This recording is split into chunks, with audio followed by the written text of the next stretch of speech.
voulais vous dire qu'on est extrêmement content. D'abord, merci d'être là. On est extrêmement content de vous voir, bien sûr, et de recevoir en même temps Rachel Hertel et Valérie Zenati. Parce que quand l'idée de les mettre ensemble pour une soirée nous est venue, on a découvert qu'elles ne se connaissaient pas. Ce qui nous a paru, enfin, qu'elles ne se connaissaient pas personnellement. Voilà, elles se connaissaient par leur travail, mais elles ne s'étaient jamais rencontrées.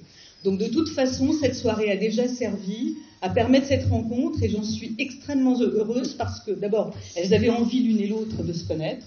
C'est ce qu'elles m'ont dit l'une comme l'autre, et que je pense que ça va être très intéressant de les entendre parler de ce qu'elles font et de leur monde. Et c'est un peu ce qu'on essaye de faire ici à l'Écuge, c'est de faire se rencontrer des aspects, des facettes diverses de notre vie juive. Et là, en l'occurrence, ce sont deux approches différentes, et il y a plein de ponts, mais il y a aussi des divergences. Donc je suis très contente qu'on mette tout ça ensemble ce soir ici.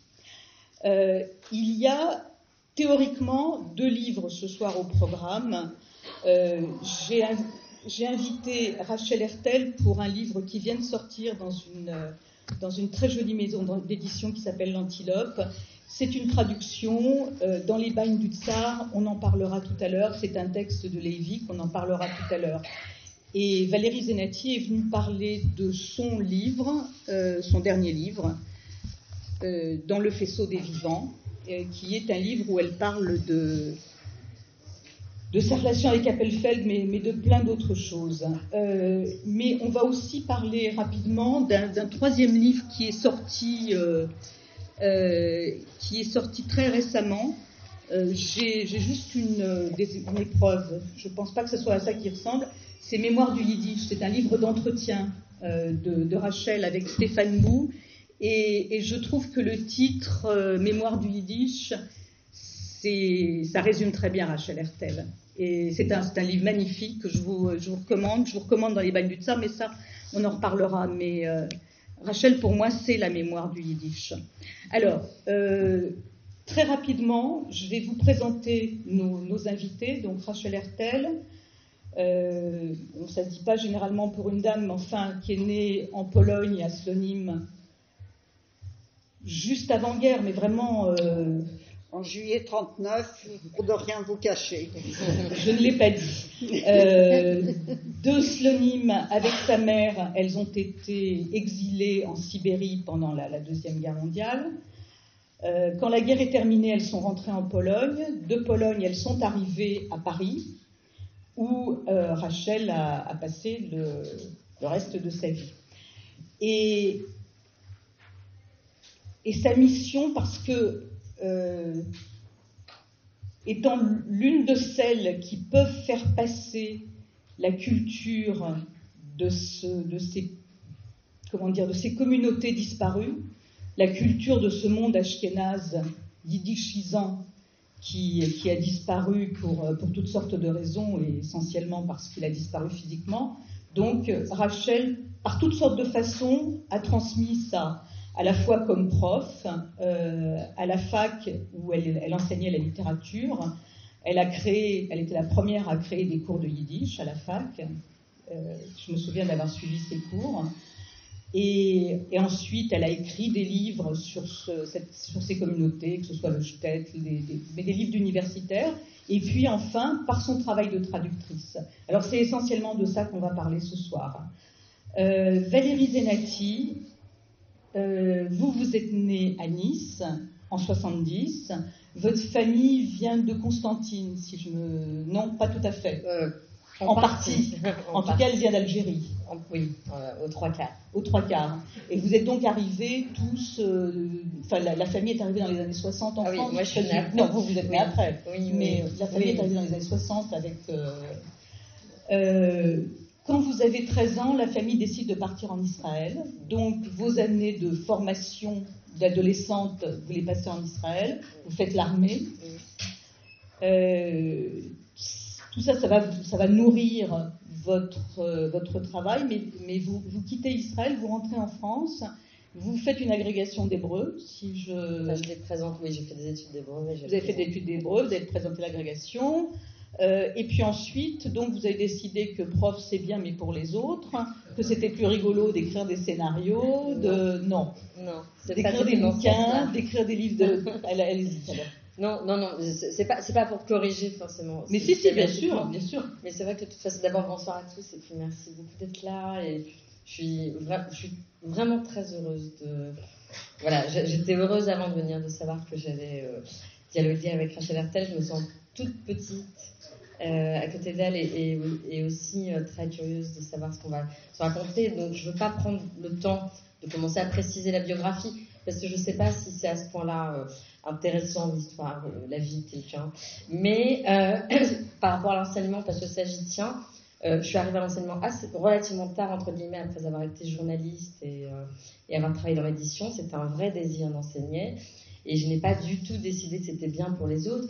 Simplement, à un moment donné, mon travail à la fois d'écrivain, de scénariste et de traductrice a pris le dessus parce que j'ai beau pousser les murs, mes journées font 24 heures comme celles de tous. Mais l'enseignement reste très important pour moi.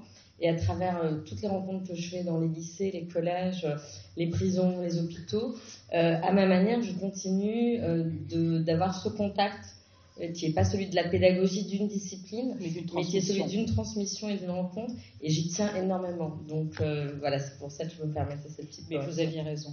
Alors, le format de ces soirées qui commence à s'établir, c'est que généralement je demande aux auteurs de lire un passage de leur texte, donc c'est ce qu'on va faire. Ensuite, on va ne pas parler de dialogue là en l'occurrence puisqu'on est 3 et que je pense pas qu'on parle de trilogue, mais enfin bref on va échanger et ensuite vous aurez une séance de signature avec des livres et l'occasion d'échanger directement avec les auteurs si vous le souhaitez. Rachel, exceptionnellement cette lecture on va la faire en 2 temps. Oui. Le livre de Lévique, on va commencer par une lecture dans la langue originale, c'est-à-dire en yiddish. Est-ce que, avant de lire le texte, tu peux nous raconter un tout petit peu ce que tu vas lire, enfin, le remettre dans le contexte? Alors, d'abord, le livre est un livre de mémoire, mais où l'imaginaire joue un très grand rôle, effectivement, parce que c'est un livre qui raconte l'épisode de la vie de Lévique, quand il a été incarcéré dans les bannes du Tsar, comme le dit le titre. Bon, alors tu vas me laisser 15 secondes. Lévique, jeune juif russe, né à la fin du 19e, qui s'engage dans un mouvement révolutionnaire, qui est arrêté quand il a 18 ans, c'est ça ? 16 ans. Qui est envoyé en prison, puis ensuite dans ce qu'on appellera plus tard le goulag, puisque les camps en Sibérie existaient bien avant les soviétiques.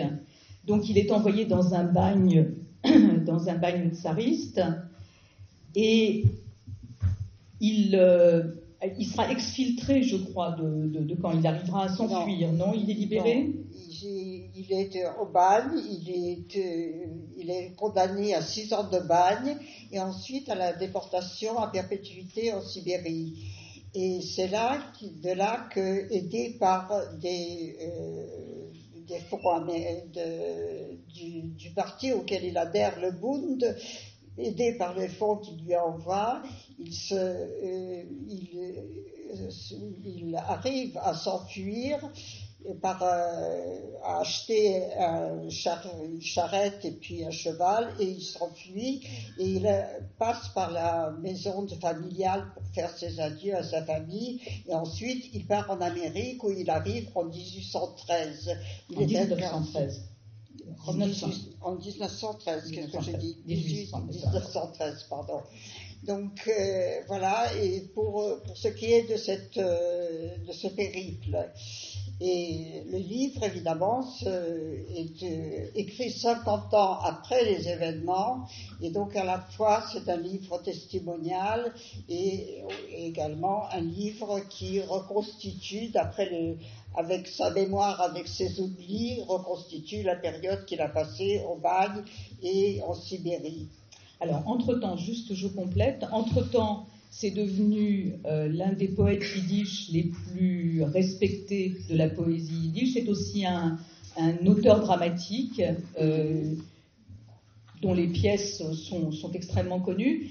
Et une anecdote, c'est un peu idiot, mais pendant toutes ces années, pour gagner sa vie, parce qu'évidemment, même à l'époque, même à New York, on ne vivait pas de la poésie yiddish, il était peintre en bâtiment. Et à la fin de sa vie, il se décide pour la première fois à écrire un texte autobiographique, parce que jusqu'à présent, il ne l'avait jamais fait. Et donc, c'est ce que Rachel vous disait, à la fin de sa vie, il écrit ses mémoires, mais spécifiquement de ses années de prison et de bagne. Voilà. Et maintenant, Rachel a choisi un extrait. Oui, je voudrais ajouter quelque chose tout de même ça va être comme ça, vous inquiétez pas. Pour la personnalité de Leidig, c'est vraiment une personnalité hors du commun, c'est une personnalité emblématique. C'est quelqu'un d'extrêmement charismatique et qui tient une place très particulière dans la littérature yiddish parce que justement, par ce charisme et par son engagement et dans la poésie et dans la dramaturgie et dans les essais par lesquels il s'ouvre sur le monde et il ouvre le monde sur la culture yiddish. Et il est en quelque sorte en surplomb.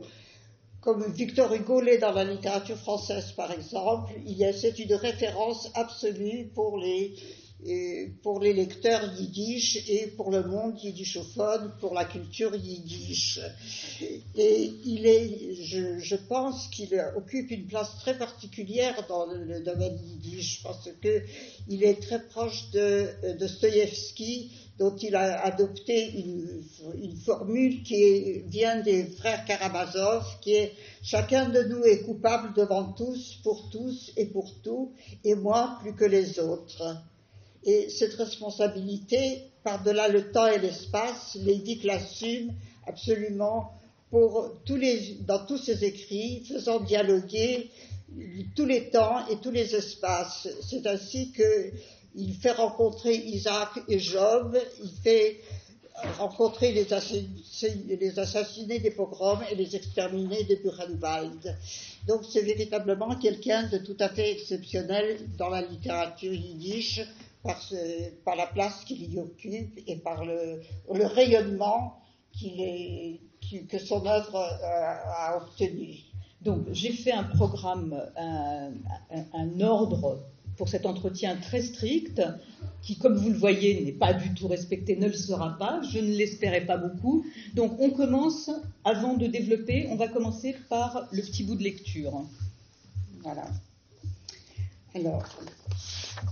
Donc il est donc en prison et il a été mis au cachot. Voilà, c'est ce que je voulais présenter, effectivement. Donc il est au cachot, à l'isolement, et il est dans des ténèbres absolues où il ne voit rien, où il est étouffé par cette espèce de tombe qu'est le cachot d'isolement, et tout à coup la porte s'ouvre et on pousse quelqu'un à l'intérieur, dans ces ténèbres, quelqu'un qu'il ne voit pas, mais quelqu'un qui lui dit qu'il est un assassin et qu'il est mais pas un assassin du type de héros de Dostoïevski. Il est un assassin qui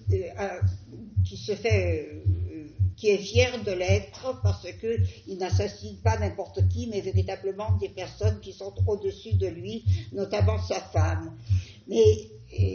Notamment sa femme qu'il idolâtrait et qui, pour des raisons qui ne sont pas dites dans la narration, qu'il assassine et dont il est fier, dit-il. Néanmoins, effectivement, elle viendra le hanter dans la cellule.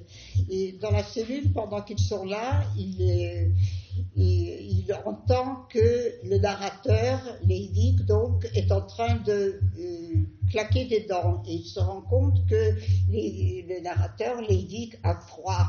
Et il lui propose de venir s'envelopper dans sa capote, ce sont les capotes de détention, de venir s'envelopper avec lui dans la capote et de se réchauffer tous les deux. Et c'est là que vient le passage que je vais vous lire. Der Sorg von mein nicht gesehenen Schocken in der Dunkelheit, als wir sonst leben möchten, die einer neben dem anderen, Guf zu Guf, und eingeführt sich zusammen mit dem einzigen Halat, es soll uns beten sein, war mehr, und geklungen in meine Ohren ganz logisch. Aber in derselben Zeit hat es in mir ein Zitter getan, mit einem modernen, unheimlichen Zitter. Geh, nimm und leg sich und noch Guf zu Guf neben einem wildfremden Mensch, dazu doch neben einem Mörder. Ob der spürt, als nicht zum ersten Mal in die Füße, aber kein sehr scharf, ist die volle Mysterie von menschlichem Guf, die Mysterie und Pachet. Und vom ganzen Ihnen Guf, Evrim, Odern, Weite, Hunger, Hanoi, Teive, Macht, aufreißerisch und einstellerisch, Schmitz über den Leib, Wunder von Guf, mit Zochen über die Zure und mit Zochen über den Leib. Und wie viel Mal habe ich schon gesehen in die Füße, Messers im Leib und hat schon Keh und Keten aus nacktem Leib. Alors, c'est la première fois depuis que je participe aux activités de l'Écuche qu'on entend parler yiddish ici, mais je vous garantis que ce ne sera pas la dernière. Merci Rachel. La traduction du texte qu'elle vient de vous lire, c'est la proposition de mon voisin, invisible dans les épaisses ténèbres, de nous coucher sur le sol corps contre corps et de nous envelopper dans la même capote pour nous tenir chaud était logique. Mais en même temps, un étrange sentiment me fait frissonner. Me coucher corps contre corps à côté d'un complet inconnu, d'un assassin en plus. J'ai ressenti, et ce ne fut pas la première fois, mais plus fort que jamais, le mystère du corps humain, le mystère et la crainte. La crainte du corps dans son ensemble, ses différents membres, ses veines, sa douleur, sa faim, ses désirs charnels, son cerveau, sa moelle, ses sursauts et ses accalmies, sa profanation par les verges, sa victoire sur ses souffrances et sur sa chair. Et que de fois n'ai-je pas vu en prison des coups de couteau et des meurtres, et que dire des chaînes sur la peau fragile et nue. On va revenir évidemment sur ce livre. J'ai demandé aussi à Valérie de nous préparer un extrait.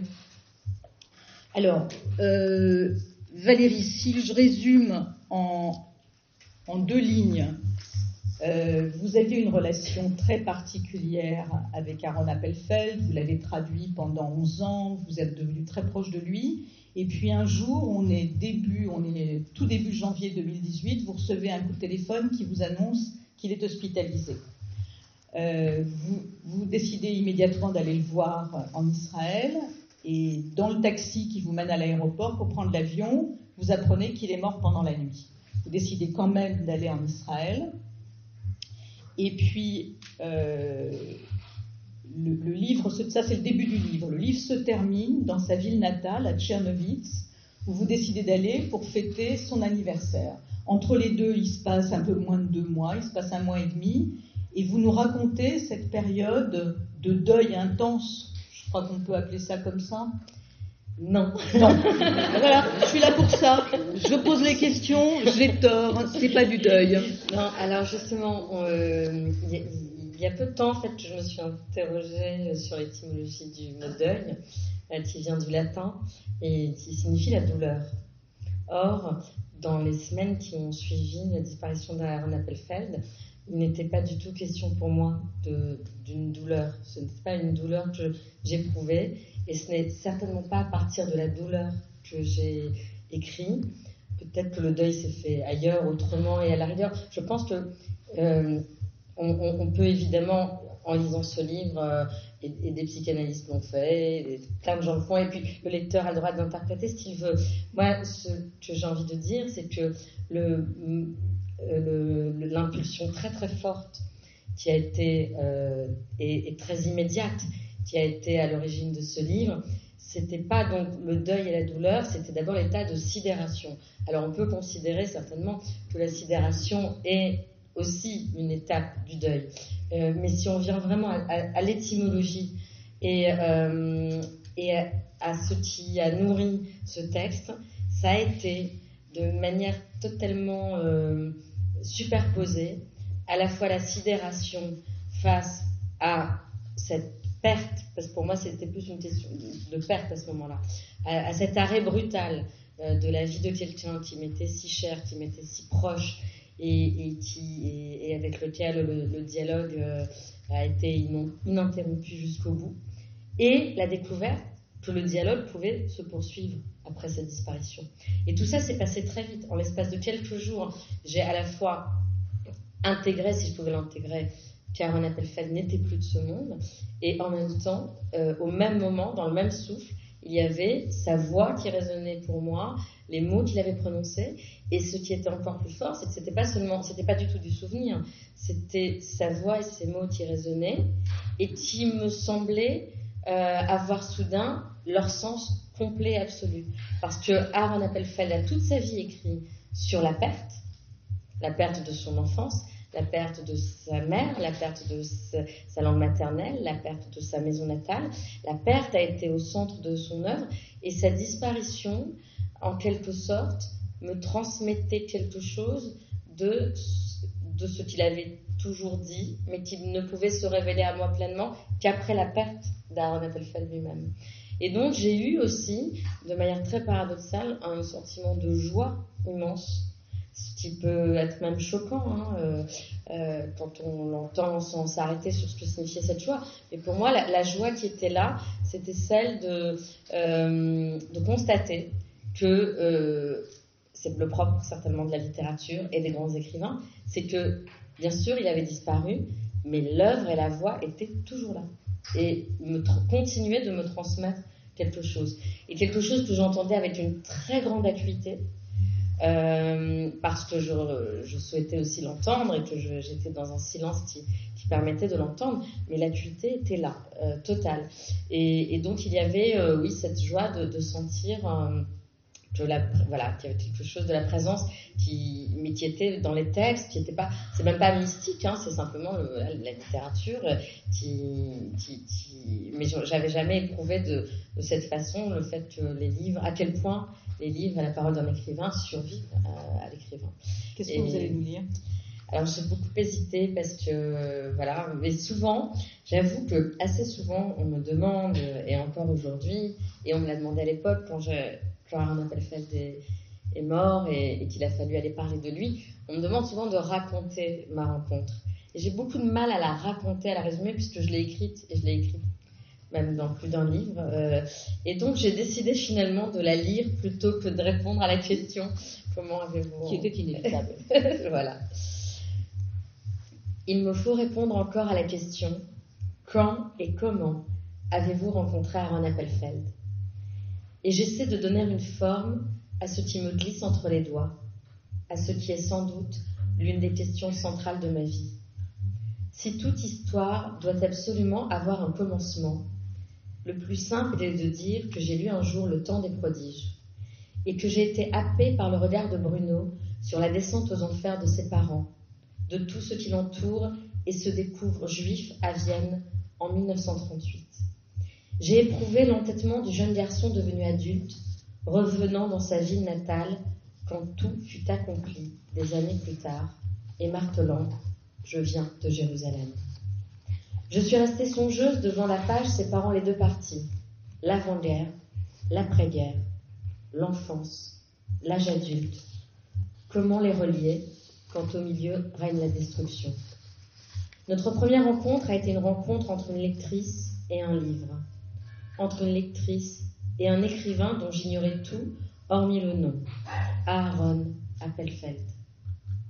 J'avais la chance de pouvoir lire le texte à la fois dans sa langue originale, l'hébreu, et dans sa traduction française. Je faisais l'aller-retour entre les deux langues, pénétrée à chaque page par le sentiment qu'un mystère palpitait sous chaque phrase, et jusque sous les traits anxieux des Juifs qui n'avaient jamais mis les pieds à la synagogue, et s'y trouvaient piégés, à la veille d'être déportés, rampant vers le rabbin, responsable à leurs yeux de leur malheur. À cause de lui, ils avaient été désignés comme juifs, et ils le torturaient toute la nuit, dans une scène qui tenait en une demi-page et ouvrait un abîme d'horreur hallucinée.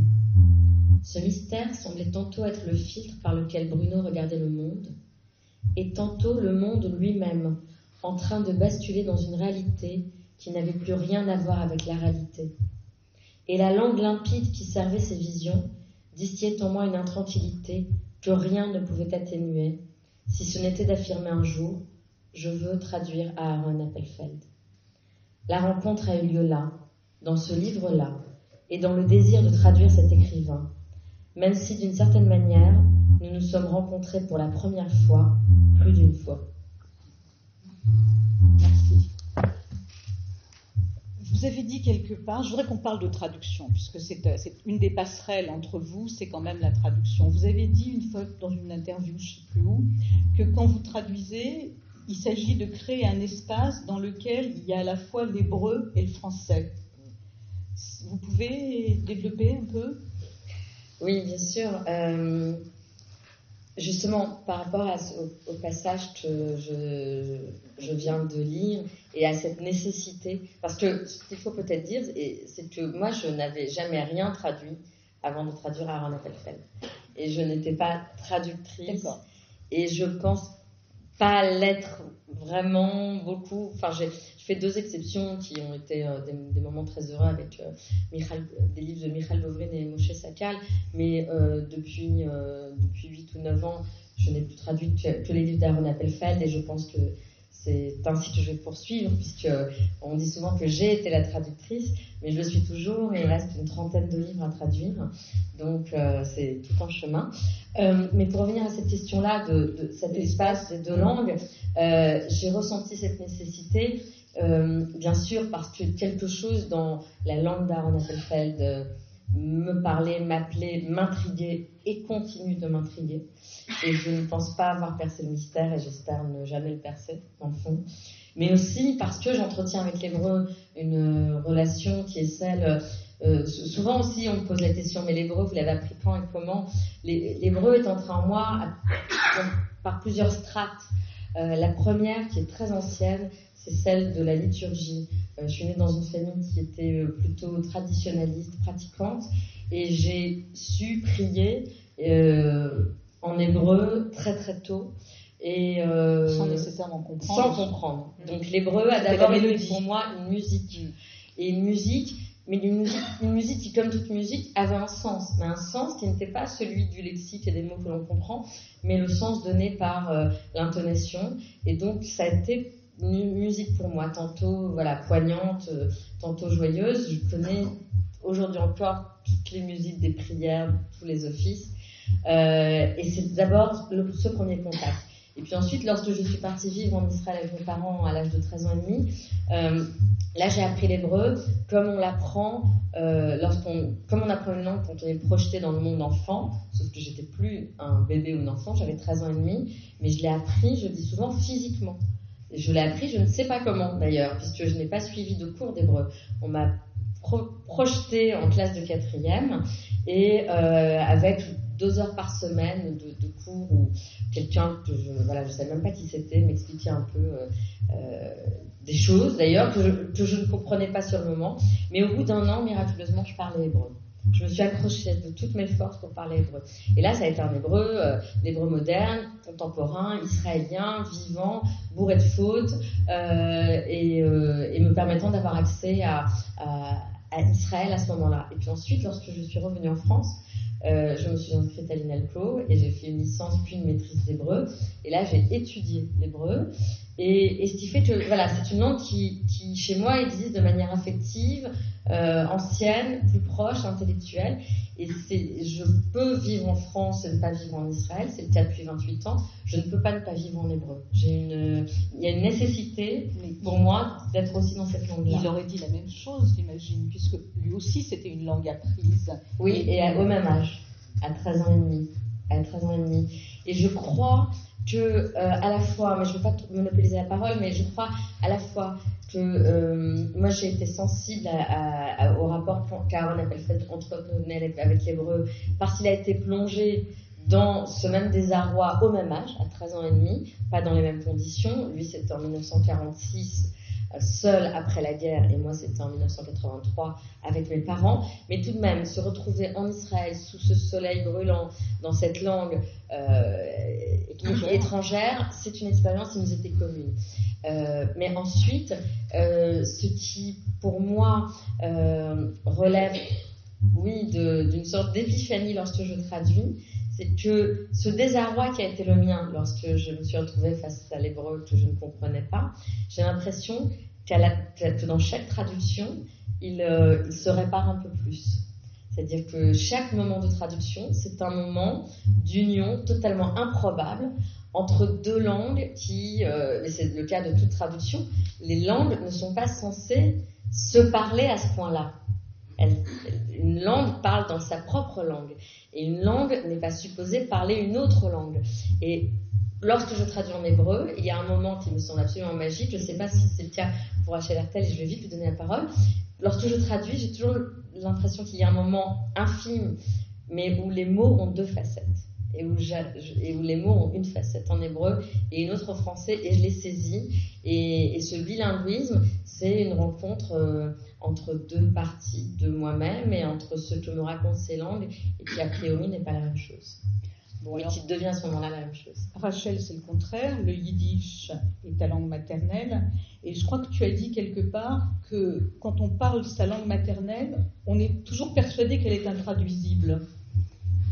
Oui, moi je ne pense pas qu'il y ait des langues intraduisibles. Il y a toujours des pertes et des gains dans les langues. Et ce que vient de dire Valérie Zelati me frappe tout à fait, parce que Walter Benjamin a écrit quelque part que dans la traduction, quand elle est réussie, on a la nostalgie de la langue absente. Et c'est ce que j'ai entendu dans ce que vous venez de dire, Valérie, et ça me touche beaucoup parce que c'est exactement ce que je ressens par rapport au yiddish. C'est ma langue maternelle, mais c'est en même temps une langue qui s'absente en quelque sorte.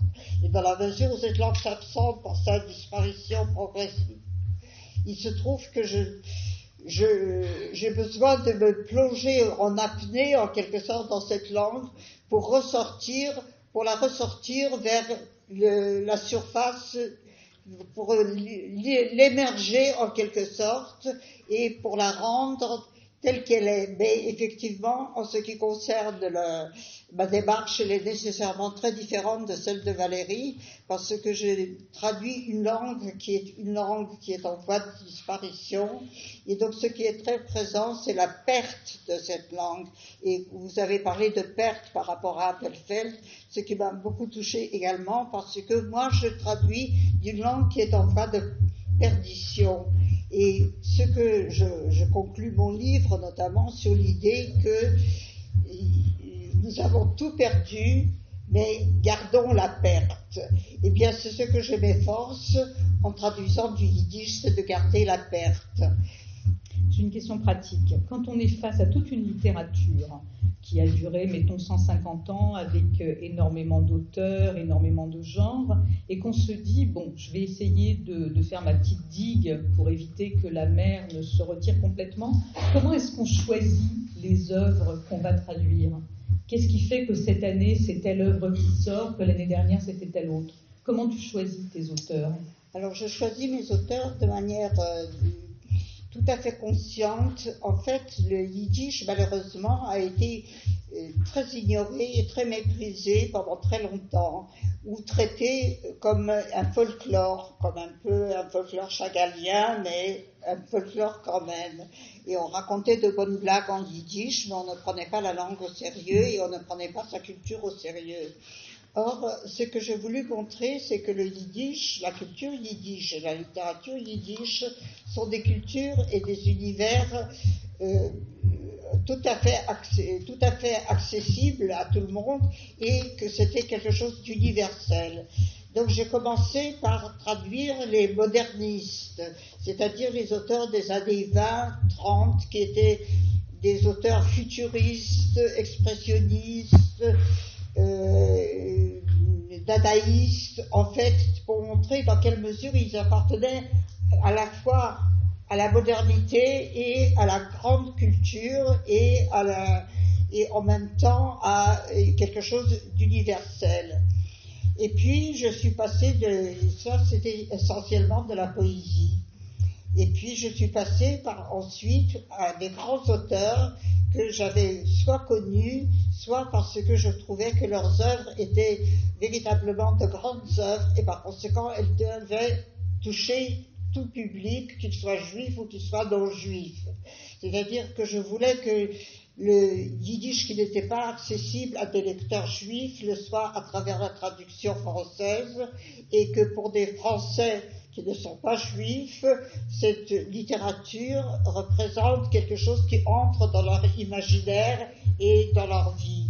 Et c'est comme ça que j'ai choisi les auteurs en fonction de ce que je considérais comme étant leur universalité et leur grandeur. Et je pense que j'ai fondé une collection qui s'appelait Domaine Yiddish, pour laquelle j'ai formé une équipe de traducteurs qui actuellement vont prendre la relève, je pense. Pas tout de suite. Je l'espère en tout cas qu'ils vont prendre la relève. Et donc j'ai voulu dans cette démarche ouvrir cet univers yiddish à ce qu'il avait de totalement universel. Et c'est comme ça que j'ai choisi les auteurs. Si nous parlons de Lévique aujourd'hui... Pas tout de suite. J'ai une question technique à vous poser à toutes les deux. L'une comme l'autre, vous traduisez d'une langue juive, l'hébreu pour l'une, le yiddish pour l'autre, en français, qui est une langue dont les références culturelles sont chrétiennes historiquement. Est-ce que ça vous pose des problèmes techniques ? Je pensais à des choses soit toutes petites, anecdotiques, comme par exemple dans un des livres d'Appelfeld, il y a le mot bar mitzvah qui revient plusieurs fois, et c'était pas traduit par vous, et le traducteur ou la traductrice dit le bar mitzvah de façon régulière. Donc, alors première question, est-ce que quand on doit traduire bar mitzvah, que ce soit du yiddish ou de l'hébreu, est-ce qu'on est tenté de dire la communion ? Oh non. Non, sûrement pas. Enfin, en ce qui me concerne, en tout cas. Non, on se retrouve. Bon, alors, on peut parler de ça, mais vous parlez à un moment dans votre livre, Valérie, de textes, des personnages bibliques qui ont nourri votre enfance et qui ont sans doute aussi, qu'on retrouve beaucoup dans les livres d'Appelfeld. La littérature yiddish, c'est pareil. Je pensais par exemple à ce qu'on connaît maintenant comme le violon sur le toit, le Tévier, le laitier. Tévier. Alors, Tévier, moi, je sais, mon père m'avait raconté, parce que je ne l'aurais pas su sinon, que ce qui faisait pour un lecteur yiddish le charme de Tévier, c'est que tout le texte est rempli de fausses citations bibliques. C'est-à-dire qu'il invente des citations bibliques et il les invente dans le style de la Bible. Bon, comment on traduit ça en français ? On meurt. Écoutez, effectivement, c'est vraiment très difficile. On s'arrache les cheveux, bien entendu, mais on y parvient, c'est-à-dire en essayant, en tout cas, moi je n'ai pas traduit sur le Aleichem, mais j'ai eu des étudiants, des gens en formation qui ont traduit sur le Aleichem, notamment Jean de Castries-Lefquet. Et il a trouvé pour ces citations une sorte de latin d'église et qui était tout à fait compréhensible au lecteur, mais qui montrait qu'il y avait là un élément sacré et un élément qui n'était pas tout à fait dans la norme de la langue. Donc ça a été un choix et je pense que ça a admirablement fonctionné. C'était Jacques, son nom m'échappera, mais peu importe, vous retrouverez si ça vous intéresse, vous retrouverez le traducteur, mais on trouve toujours un moyen de faire passer cette espèce d'étrangeté dans la langue. Oui, mais on ne fait pas passer le bagage, du coup.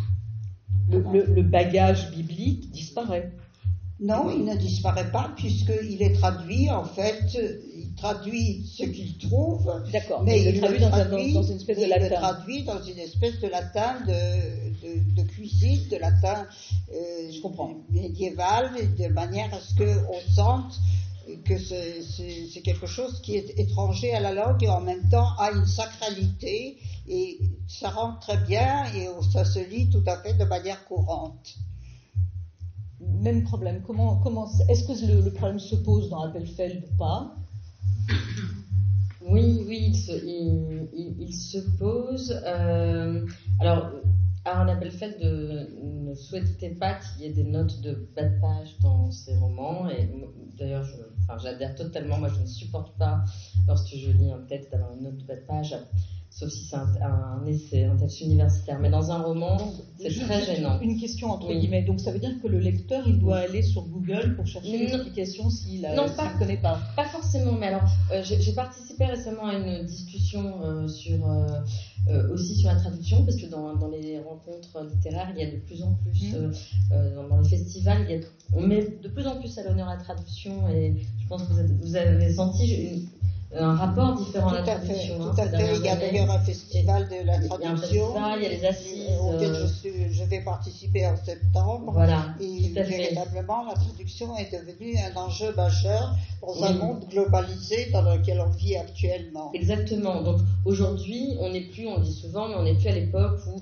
les traducteurs coupaient parfois un tiers du texte à la demande de l'éditeur, sans du tout consulter l'auteur. Ça a existé. On a traduit pendant des années des textes de langues différentes à partir de l'anglais, parce que c'était difficile de trouver des traducteurs, je sais pas, peut-être du tchèque, ou du roumain, ou du japonais, bref.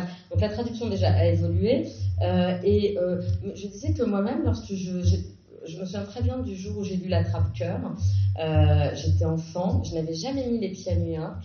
Je comprenais absolument pas que les rues aient des numéros, par exemple. C'était très étrange et étranger. Et j'aimais cette étrangeté. J'aimais me dire... Alors là, il y avait toutes sortes de références, de noms de lieux, de noms de personnes, sans aucune note, auxquelles je ne comprenais rien. Ça ne m'a pas empêché de recevoir le texte. Et surtout, ça m'a voilà, c'est un peu comme si, non pas ça ouvrait forcément une porte, mais ça me laissait entrevoir qu'un jour, je comprendrais à quoi tout ça faisait allusion, et je rencontrerais peut-être la ville de New York. Et quand on traduit, en tout cas moi quand je traduis Aaron Appelfeld, je ne cherche pas à tout prix à franciser, et je ne parlerai certainement pas de communion s'il s'agit de bar mitzvah, mais là aussi avec l'accord d'Aaron, je m'autorise parfois une explication à l'intérieur du texte, une phrase ou quelques mots qui vont éclairer le lecteur sur le terme qui vient d'être employé. Je pense notamment à un moment donné, quand il parle de la Chevra Kadisha. Voilà, alors comment traduire la Chevra Kadisha, comment le dire en français, voilà, alors si on va dire les pompes funèbres, oui bien sûr, on peut dire les pompes funèbres, mais à ce moment-là, et avec les gens, voilà, ça n'a aucun sens, et on va sortir de l'image. Donc je laisse Chevra Kadisha en ajoutant dans le texte que ce sont des personnes qui viennent s'occuper du mort et le préparer. Alors ce que je peux dire aussi de manière très sincère et honnête, je pense qu'il y a aussi des résonances dans la langue d'Aaron Appelfeld qui m'échappent parfois. Je ne prétends pas du tout entendre toutes les résonances qui sont présentes dans sa langue. C'est peut-être un aveu qui me met en danger, mais c'est plus honnête de le dire, parce qu'il avait une connaissance aussi, Aaron Appelfeld a puisé sa langue dans la Bible. Alors, je connais un peu la Bible, mais je n'ai pas forcément la même connaissance que lui. Dans les textes de Rabbi Nachman, je connais un tout petit peu, mais pas comme lui, et je suis sûre et certaine qu'il y a parfois des mots dont le sens, ou toutes les résonances m'échappent. Mais, d'une autre manière, et je suis d'accord avec Rachel Hertel, dans la traduction, on perd des choses, et je pense qu'on en gagne aussi. Et la dimension juive, je l'entends dans son texte. La dimension spirituelle, je l'entends aussi. Et j'essaie de la transmettre, mais c'est pas très technique finalement. Alors, je voulais vous poser une question parce que Appelfeld ne parlait pas français, si je me souviens bien. Donc, mais par contre, vous pouviez l'appeler, ça vous arrivait de l'appeler pour lui dire « Je ne comprends pas ce passage, est-ce que tu peux m'expliquer » ou ça ne faisait pas du tout partie de votre relation ? Non, pas de cette manière, parce que j'ai pas vraiment de problème de compréhension du texte d'Aaron Appelfeld, mais en revanche, il pouvait m'arriver d'avoir besoin de discuter avec lui d'un personnage ou de... je me souviens souvent, je donne très souvent, parce que ça a été un des moments les plus importants, l'exemple d'un livre qui s'appelle « Et la fureur ne s'est pas encore tue », Ve'azar Odlo Nadam, dans lequel donc son héros est un homme qui a perdu son bras, qui est estropié, qui a perdu son bras très tôt, enfant, dans des circonstances mystérieuses, et il traverse la guerre avec ce bras en moins, il est déporté, il est libéré du camp, et après la guerre, il vient d'une famille communiste, et après la guerre, il fait du marché noir, et puis finalement, il s'installe en Italie où il achète un château. Et dans ce château, il veut réunir les rescapés pour deux choses, pour leur faire écouter Bach et la Bible, parce qu'il a le sentiment que c'est le seul moyen de leur rendre leur dignité, qu'après avoir vu ces gens déshumanisés, ce qui était quand même le propre de l'entreprise nazie, il pense que la seule façon de leur redonner une certaine dignité, c'est d'écouter Bach et la Bible. Évidemment, personne n'a envie de ça, et il est très amer. Et Bruno, donc c'est Bruno Brumart, son nom. Il est pendant une grande partie de l'exercice, c'est quelqu'un de dur qui ne supporte pas sa femme, qui perd le contact avec son fils. Il est très amer et il me semblait profondément antipathique. Et pour traduire ce texte, j'avais besoin de comprendre d'où venait cette antipathie et comment Aaron, lui, quelle relation il entretenait avec lui. On a le droit d'écrire, on a le droit de créer des personnages antipathiques. Mais j'avais besoin de comprendre cette antipathie-là, et à ce moment-là, on a eu une discussion. Je lui ai dit, mais il est quand même dur, Bruno, et là, il me dit, mais regarde, il a vu sa mère, donc ses parents étaient communistes, il a vu sa mère se démener dans le ghetto pour essayer de donner à manger aux plus faibles, de convaincre les plus riches, parce que dans le ghetto aussi, il y avait des riches et des pauvres. De convaincre les plus riches de donner aux pauvres. Il a vu sa mère se dévouer. Il a vu à quel point l'humanité pouvait être incarnée dans cette personne-là. Et il a vu ensuite tout le mal qui pouvait exister. Comment peut-il ne pas être amer en voyant que, et ça c'était la grande question d'Aaron, que le monde après la guerre n'a pas changé, que le monde n'a pas fondamentalement changé, qu'après tout ce mal entre les hommes, il n'y ait pas eu de remise en question fondamentale des relations entre les hommes. Et qu'après, il y a eu de nouveau des puissants et des faibles, des riches et des pauvres. Et c'est ce désespoir de voir que le monde n'avait pas changé qui l'anime bien plus que l'amertume venait de là. Et là, j'ai été prise d'un grand élan vers Bruno Brumart et j'ai traduit ce texte qui est pour moi un des textes les plus métaphysiques d'Aaron. Pas forcément les mieux compris parce que très souvent les lecteurs d'Aaron Appelfeld cherchent le petit garçon qui était enfant pendant la guerre et ne comprennent peut-être certains personnages plus difficilement. Alors ça, c'est évidemment la passerelle entre vous qui est la plus profonde et la plus difficile à aborder. C'est qu'évidemment, Aaron Appelfeld a écrit autour de la guerre. La littérature yiddish, quand on traduit un texte yiddish, la guerre est présente, qu'on en parle directement ou pas. Il y a une chose dont je voudrais que tu nous parles. Moi, je me souviens, quand j'étais enfant, on ne parlait jamais de Shoah. On ne parlait jamais de l'Holocauste. Mes parents disaient la guerre. Mais toi, tu utilises un autre terme, le Khorban. Oui, moi, je désigne le Khorban, ce qu'on désigne par la Shoah actuellement, je le désigne par le Khorban, ce qui est le mot yiddish pour ce qui est désigné comme Shoah maintenant. Littéralement, ça veut dire quoi ? Ça veut dire anéantissement, c'est ça ?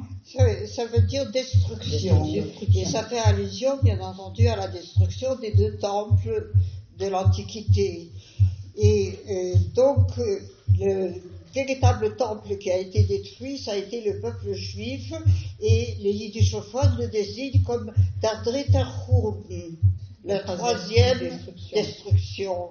Est-ce que c'était le mot qu'ils employaient quand tu étais enfant, les adultes? Absolument, c'était le seul mot que j'ai entendu employer, notamment dans le phalanstère yiddish où je me trouvais quand j'étais enfant. Moi, j'entendais parler milchou, même la guerre, on parlait de la guerre. Bien sûr, on parlait de la guerre. C'est un mot spécifique. C'est un mot spécifique. C'est le mot spécifique que l'on trouve dans toute la littérature yiddish, d'après le Churban précisément. Et il y a toute une littérature qui est désignée d'ailleurs comme Churban littérature, c'est-à-dire tout ce qui évoque la destruction, tout ce qui évoque l'anéantissement est désigné comme Churban littérature en yiddish. Et si Appelfeld pensait que le monde n'a pas changé, je suis tout à fait d'accord avec ce que Valérie vient de dire, simplement le monde juif, lui, a changé. Lui a complètement changé, et en tout cas le monde yiddishophone a complètement changé, parce qu'il a été véritablement détruit dans son essence et dans sa matérialité. Et en 5 ans, il a été détruit quasi pour les 9/10 de sa population. Donc le monde yiddishophone a complètement changé, et il y a véritablement un avant et un après. Et la littérature se partage également entre cet avant et cet après. Et donc ça, je pense que c'est tout à fait perceptible dans tout ce que je traduis, que ça mentionne ou que ça ne mentionne pas le Churban en question. Alors j'ai une question pratique. Appelfeld, je crois, disait que lui, quand dans ses livres, il parlait de l'avant, il parlait de l'après, mais qu'il ne parlait pas de ce qui s'était passé dans les camps. Il n'écrivait pas. Alors qu'au contraire, et ça c'est souvent le cas de la littérature, ce qu'on appelle la littérature autour de la Shoah, alors que la littérature yiddish, elle rentre, elle met les mains dedans. C'est une littérature pleine de fureur, pleine de douleur. C'est une littérature dans laquelle on interpelle Dieu, parce que c'est le seul interlocuteur à la hauteur de ce qui vient de se passer. Oui. Eh bien, la littérature yiddish est à la fois, elle met comme la littérature de la guerre, comme tu dis, la littérature, la Churban littérature, fait effectivement, soit elle raconte, mais pas véritablement les camps, parce que ça c'est de l'ordre du témoignage.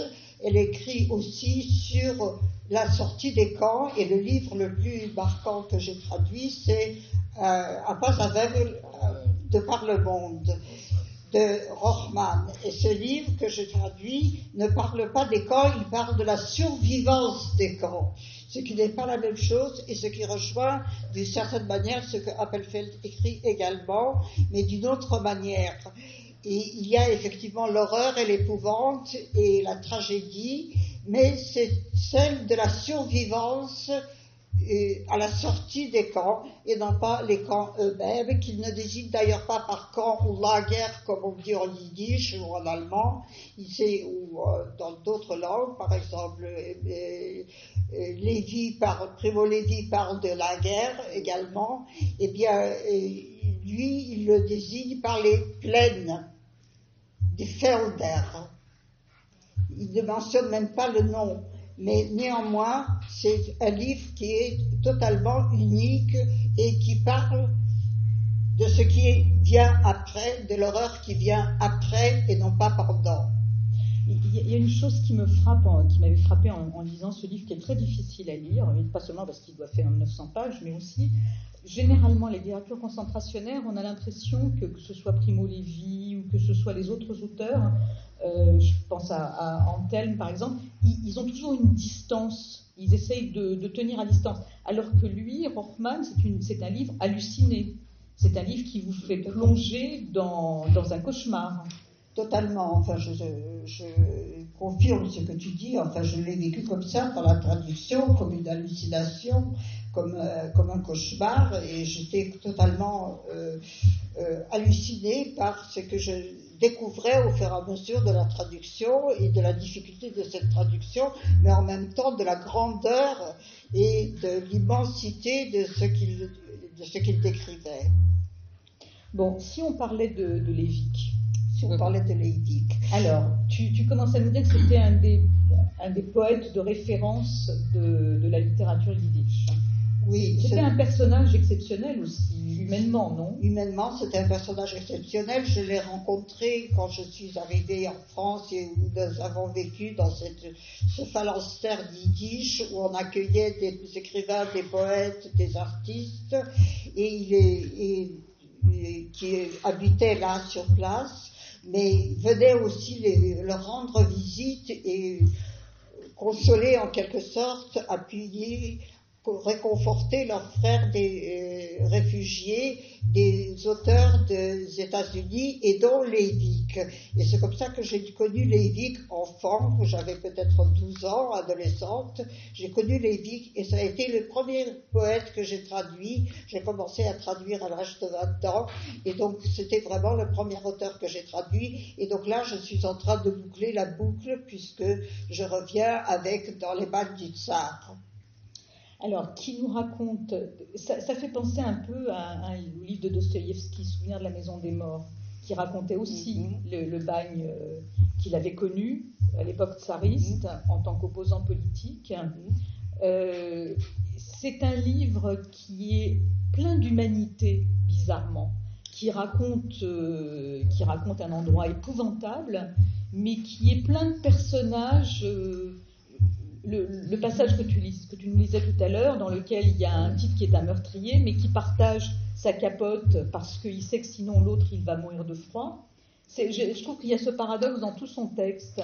Absolument, dans tout son texte, ce qu'essaie de montrer au fond Leivik, c'est ce qu'Antelme a désigné comme l'espèce humaine. Et ça court à travers tout le livre. Il y a une empathie totale avec tous les personnages. Il est dans un cage, dans une geôle, dans une cellule, avec ils sont 8 détenus dans cette cellule. Il y a 4 politiques et 4 droits communs. Et Leivik, ou le narrateur, trouve autant d'empathie pour les uns que pour les autres, malgré les crimes que les autres ont pu commettre. Et on sent qu'à travers tout ce qu'il raconte, il y a une sorte d'admiration pour ce qu'est l'homme en général, malgré ce qu'il peut parfois faire de mal. Et le problème du mal et du bien est aussi quelque chose qui traverse toute la pensée de Leivik et tout le livre Dans les balles du tsar. Cette question anecdotique, il y a assez peu de références à des incidents antisémites dans son texte. Ou est-ce que je les ai zappés? Oui, il y a quelqu'un qui a fait un pogrom dans le livre, c'est-à-dire il a tué 4 juifs à lui tout seul et il s'est régalé du gâteau qu'il a trouvé sur la table. Et il a vu la bouteille de vodka qu'il a trouvée et il retenait de ce massacre, il ne retenait que le goût du gâteau. Donc il y a une allusion à l'antisémitisme, bien entendu. Bien sûr, mais sur tout le texte, on n'a pas l'impression, par exemple, Leivik parle du conflit entre les politiques et les droits communs. Il ne parle pas de conflit entre les détenus juifs et les non-juifs, ou il en parle peu.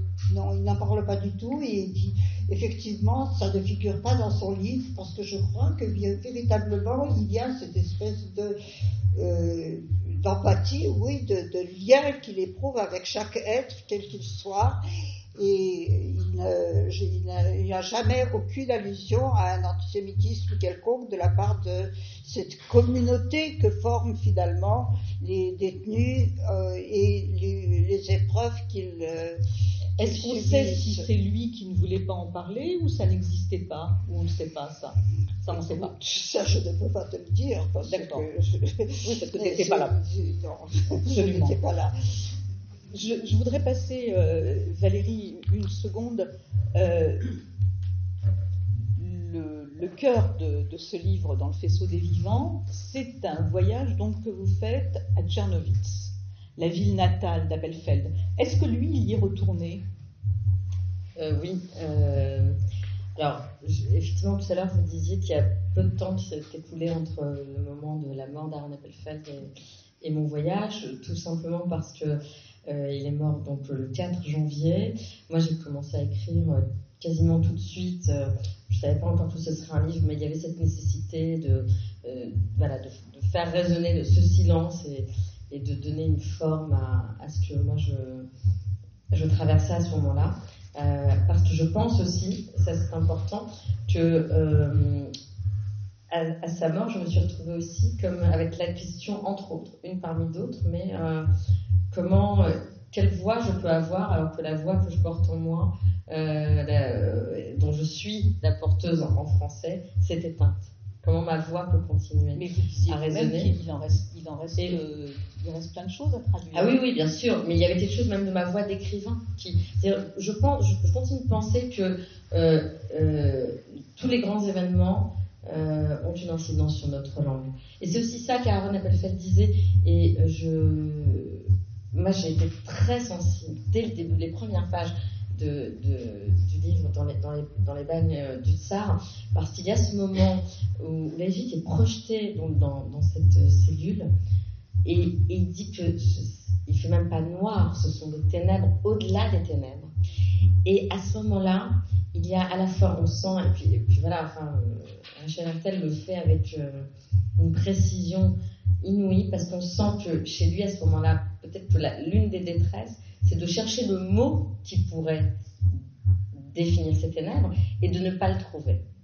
Et cette quête du mot face à une réalité qu'on n'a jamais connue.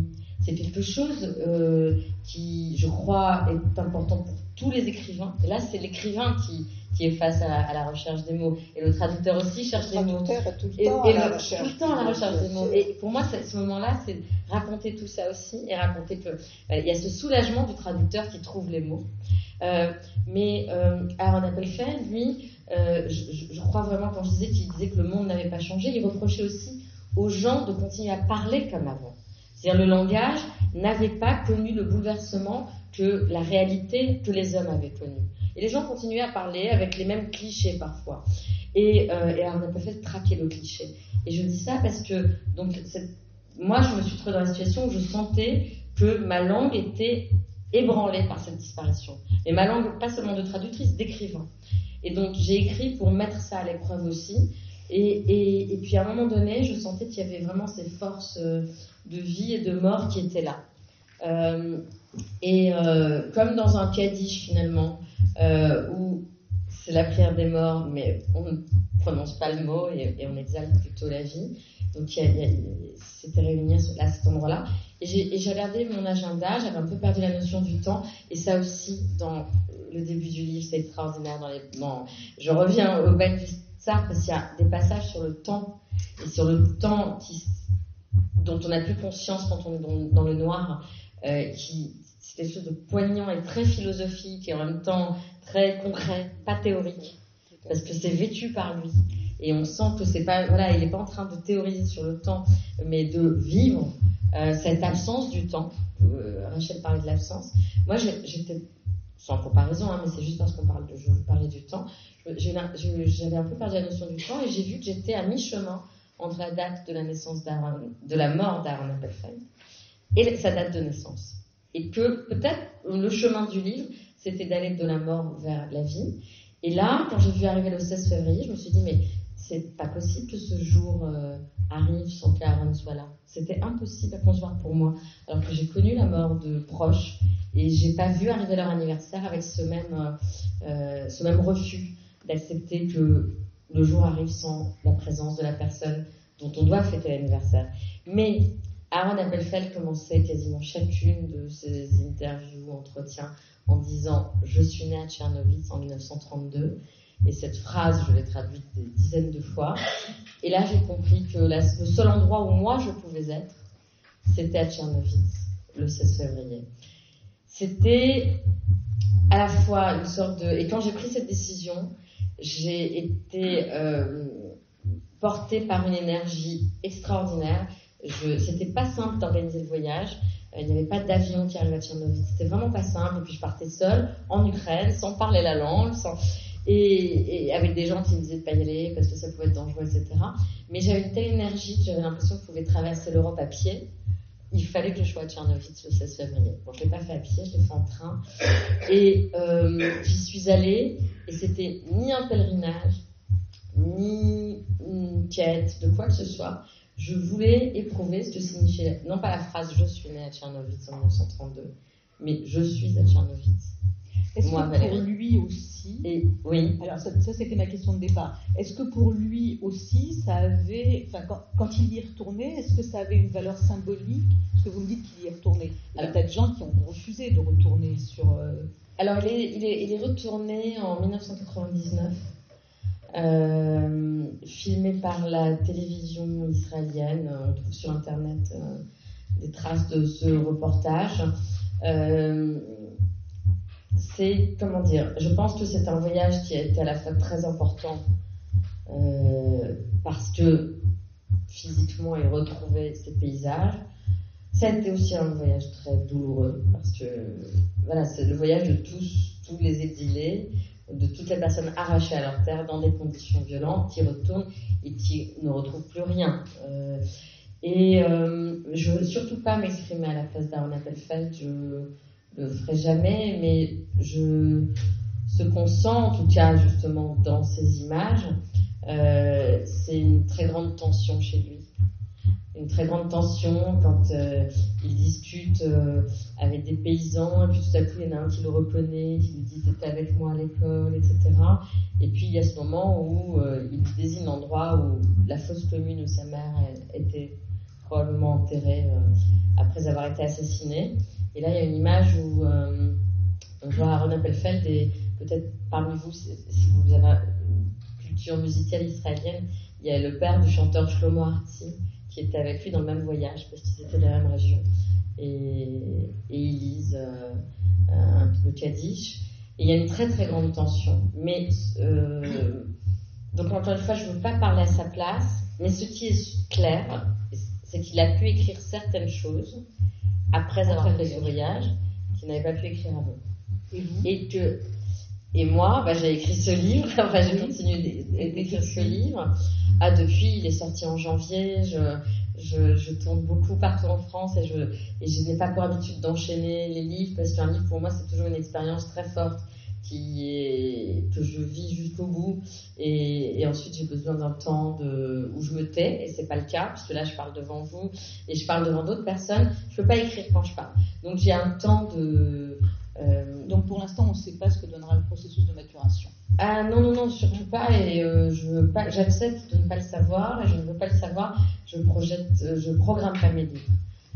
Et vos traductions, vous avez déjà choisi la prochaine? Oui, ça oui, en revanche oui, et c'est pour le coup c'est bien, s'il y a bien une différence entre la traduction et l'écriture, c'est celle-là, parce que tout à l'heure je retiens le terme de traduire en apnée qu'utilisait Rachel Hertel, et j'utilise le même, toute proportion gardée, mais j'ai aussi cette sensation-là d'être en apnée quand je traduis et quand j'écris. La seule différence, c'est que quand je traduis, il y a déjà un texte qui est là, et c'est pas, voilà, c'est une différence majeure. Et nous avons fait le choix, c'est un choix en concertation avec les éditions d'Olivier, de traduire un texte qui n'est pas le tout dernier écrit par Aaron Appelfeld ou publié, mais qui est sorti il y a 3-4 ans, qui s'appelle en hébreu Aviv et Imi, mon père et ma mère. Et c'est un texte auquel il tenait beaucoup. Il tenait à tous ses textes, mais celui-là, bon, compte tenu du titre, on peut comprendre pourquoi. Et c'est un texte qui est... Il y a plusieurs zones je trouve, d'exploration différentes dans l'œuvre d'Aaron, qui est assez proche de la zone d'histoire d'une vie.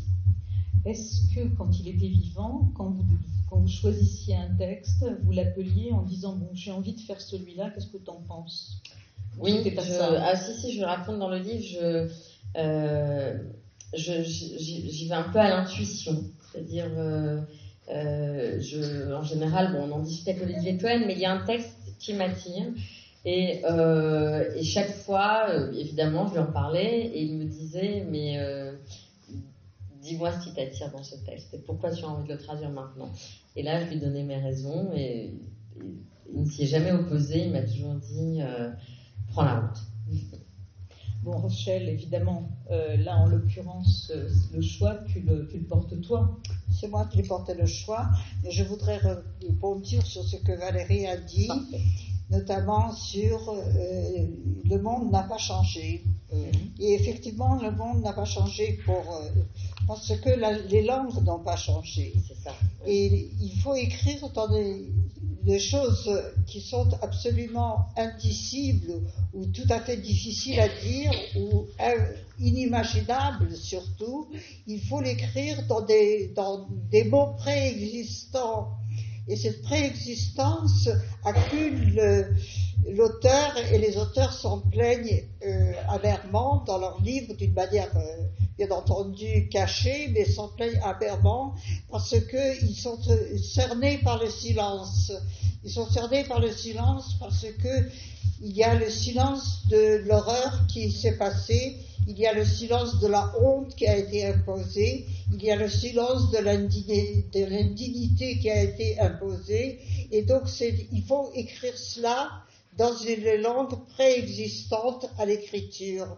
Et donc ça, c'est une des grandes difficultés pour les auteurs yiddishophones, parce qu'ils sont hantés par ce silence, et ils se battent contre ce silence, et notamment les poètes, comme Lévique, se battent contre le silence qui les accule à ne pas pouvoir, à être muets en quelque sorte, mais à surmonter la nudité, à surmonter la multitude, et à la surmonter de manière extrêmement violente, parce qu'il faut faire effraction dans le silence pour pouvoir parler de ce dont il parle, même quand il ne parle pas directement du Khurban.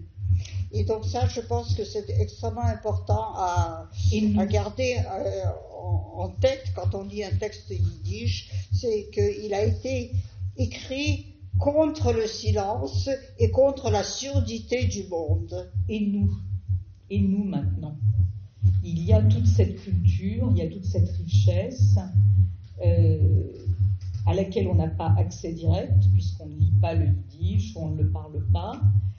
Quel est ton pronostic? Quelles sont les priorités? Est-ce que l'important c'est de former des traducteurs?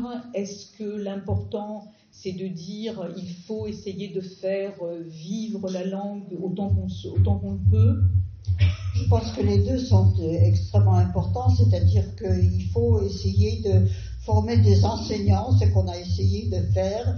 Il faut former des traducteurs parce qu'il faut faire absolument vivre cette langue, et je me réfère toujours à un texte de Pérez qui est une nouvelle qui s'appelle La métamorphose d'une mélodie. Oui. Et cette métamorphose d'une mélodie, le nigun de chassidique, passe de lieu en lieu et d'époque en époque, et il se transforme et il reste le même. Eh bien, c'est un peu le travail que je me suis donné, c'est-à-dire de transporter la mélodie yiddish, c'est-à-dire la culture et l'écriture yiddish, à travers une autre langue, c'est-à-dire le français, mais en gardant à la fois la nostalgie du texte original, comme le dit Walter Benjamin, et en même temps en essayant de transposer de manière à ce qu'il y ait une continuité entre ce qui a été cette effraction que fait l'auteur yiddish dans le silence et l'effraction que moi je fais en faisant violence à la langue par laquelle je traduis. Juste une question très pratique pour terminer, puis après je vais voir si... est-ce qu'il y a des traductions? J'imagine qu'il y a des traductions en anglais et en hébreu. Oui. Oui. Donc on peut lire du yiddish traduit en hébreu, en anglais, en espagnol. Tout à fait. Enfin, il y en a peu en espagnol, mais il y en a beaucoup en hébreu, évidemment. Et il y a, malgré le problème que le yiddish a toujours posé à l'État israélien, parce qu'il y avait cette guerre des langues qui a commencé au XIXe siècle entre le yiddish et l'hébreu, mais finalement le yiddish actuellement a un caractère sacré en quelque sorte. Il y a une sacralisation du yiddish comme il y a une sacralisation des victimes. Parce que le yiddish a péri.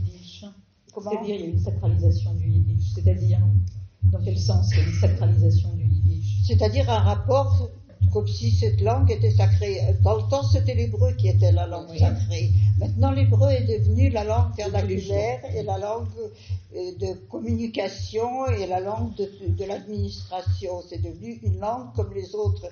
Et je pense qu'Appelfeld, justement, luttait contre cette langue-là pour introduire une autre langue. Et le yiddish, étant donné qu'il est mort ou il est mort en partie, en tout cas, avec ses locuteurs, eh bien, il a pris la place de l'hébreu en quelque sorte. Il a été sacralisé par sa mort et par sa disparition partielle. Et alors, qu'est-ce qu'on fait face à ça? Eh bien, face à ça, on essaye de transporter la mélodie dans d'autres univers. Est-ce qu'on a le temps pour deux questions, 3 questions maximum s'il y a, et sinon, de toute façon, vous allez pouvoir leur parler individuellement au moment. Oui. Non, garde ton micro, toi, parce qu'il va falloir que tu répondes aux questions. Voilà, moi non. Voilà, comme ça.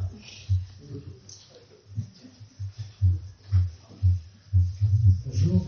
J'ai deux petites questions. Dans cette phalanxère yiddish qui était, je crois, la rue Patin. Oui, la rue du Patin, effectivement, le 9 rue du Patin. Et on va exercer Manitou après, qui a servi de centre aux étudiants dans les années 60. Absolument, c'est devenu ensuite un foyer d'étudiants. Oui. Est-ce que les rapports étaient aussi forts entre les yiddishistes du Parti communiste et ceux de Loservort, ou est-ce que c'était un mur infranchissable dans les années 50? Ça, c'est la première question, c'est juste pour un petit peu historique. Et la deuxième question,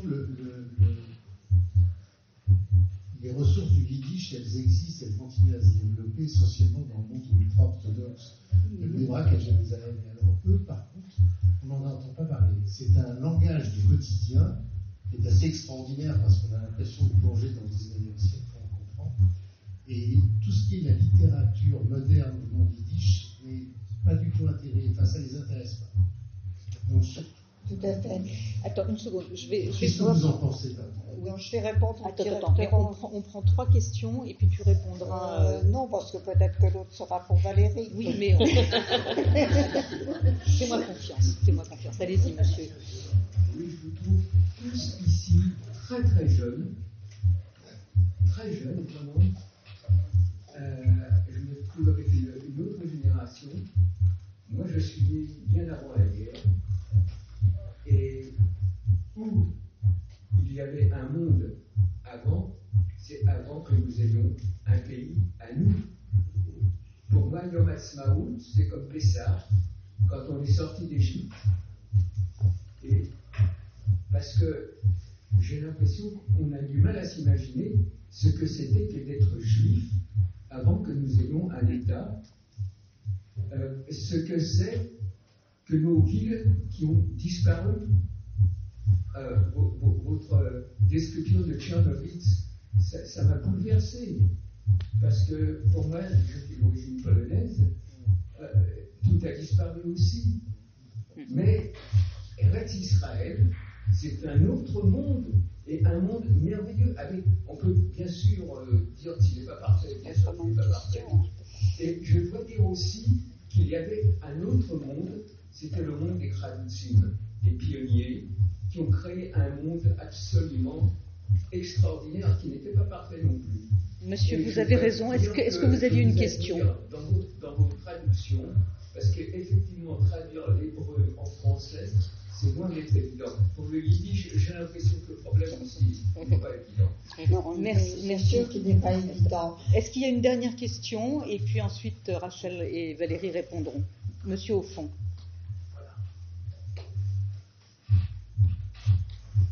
Bonsoir mesdames, bonsoir. Je voudrais juste savoir les commentaires de 2 traductrices sur une phrase que je trouvais quelque part. Chaque traduction est une trahison.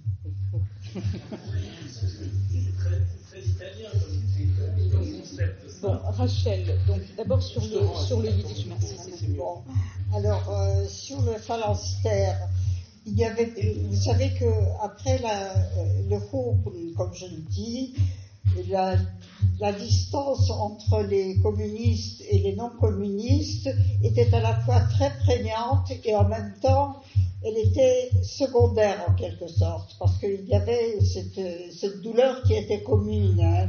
Mais il y avait véritablement une scission entre les communistes et les non-communistes, mais beaucoup, après la Shoah, ont déserté le Parti communiste d'ailleurs et se sont ralliés à des mouvances qui n'étaient pas nécessairement politiques, parce qu'effectivement les problèmes étaient ailleurs et étaient beaucoup plus importants et plus douloureux. Votre autre remarque? Le monde facilit qui parle du yiddish. Oui. Sur le yiddish orthodoxe, des Haredim. Ah oui, c'est ça. Oui, effectivement, c'est une langue qui est de toute façon une langue servante en quelque sorte. Elle ne sert qu'à commenter les textes. Mais elle est en même temps une langue de communication, mais comme vous dites, elle a un vocabulaire et qui est matinée de toutes les langues du pays où se trouvent les ultra-orthodoxes. Elle est matinée d'hébreu, elle est matinée d'anglais notamment, et les concepts que nous véhiculons dans le monde, disons que j'appelle universel, eh bien ne sont pas du tout de leur ressort. Ce qu'on peut espérer, c'est que les deux se rencontrent à un moment ou à un autre, ou en tout cas certains de ces ultra-orthodoxes s'intéressent non seulement au texte sacré, mais aussi au texte non sacré, mais ça c'est loin d'être le cas. Ça viendra. Alors, question à toutes les deux. Valérie, traduction, trahison. Oui, alors bon, effectivement, ça nous vient d'italien et il y a une proximité en italien entre les deux verbes qui a certainement entraîné aussi cette phrase, cette idée. Je pense que, quand même, dans la trahison, il y a quelque chose de violent, de répréhensible. La trahison, je vois pas à quel endroit la trahison, en tout cas le terme de trahison lui-même est quand même à une connotation très négative. Or, je pense que réduire la traduction à cette phrase ou parler de la traduction avant tout en commentant cette phrase, mais je comprends que vous posiez la question, hein, c'est quand même oublier que la traduction, c'est d'abord au contraire un acte de générosité de la part du traducteur, parce qu'il met au service ces mots. En gros, elle n'est pas d'accord avec vous. Non, c'est pas que je suis pas résumer d'accord. Les choses. Non, mais c'est pas que je suis pas d'accord, c'est que évidemment, c'est un slogan en italien et très souvent, les traducteurs, on a dû vous poser cette question plusieurs fois. Bien sûr. Oui, je vais vous laisser répondre. Mais juste dire que pour moi, la traduction, c'est un acte je pense que c'est un acte de gratitude et de générosité. Je pense que c'est un moment où la gratitude et la générosité se rencontrent. C'est un moment où aussi égoïste, ça je le dis en ce qui me concerne, où, comme je le disais tout à l'heure, pour moi, les deux rencontres qui me sont très chères, les deux langues qui me sont très chères se rencontrent. C'est un lieu de rencontre, c'est un lieu de partage, c'est un lieu où, dans un monde quand même qui fait de la frontière une sorte de ligne comme ça, souvent infranchissable, où les mots disent, mais on se fiche des frontières. Les mots n'ont pas besoin de passeport. Et ils traversent, et donc c'est un lieu d'ouverture. Et donc, après, oui, peut-être qu'un jour, quelqu'un retraduira les livres que je traduis d'Aaron Appelfeld et dira, mais non, mais c'est pas du tout ça. Et on va faire un article dans Le Monde en 2125 qui dira, voilà, maintenant, finalement, voilà. Peut-être ça arrivera. Ils sont contents au monde de savoir qu'ils vont exister encore en 2125. À toi, Rachel. Voilà. Oui, écoutez, moi je ne suis pas d'accord avec vous non plus, parce que je pense que la traduction est un acte de communion entre deux langues, entre un auteur et un traducteur, plutôt qu'entre un auteur, entre un livre et un traducteur. Et c'est un lien, je pense que c'est un lien qui unit le traducteur et le livre qu'il traduit, et unit les hommes en général. C'est véritablement un acte de liaison et non pas un acte de déliaison. Ceci dit, évidemment, il n'y a pas de traduction parfaite. Il y a des pertes et des gains dans la traduction, ce que j'ai dit tout à l'heure, et je pense que c'est ça qui est intéressant, c'est de voir cette métamorphose d'une langue dans une autre, comme je l'ai signalé tout à l'heure, et ça je pense que c'est essentiel, et ça crée du lien et non pas de la trahison. Voilà, merci à nos invités, nos deux invités. Merci à vous.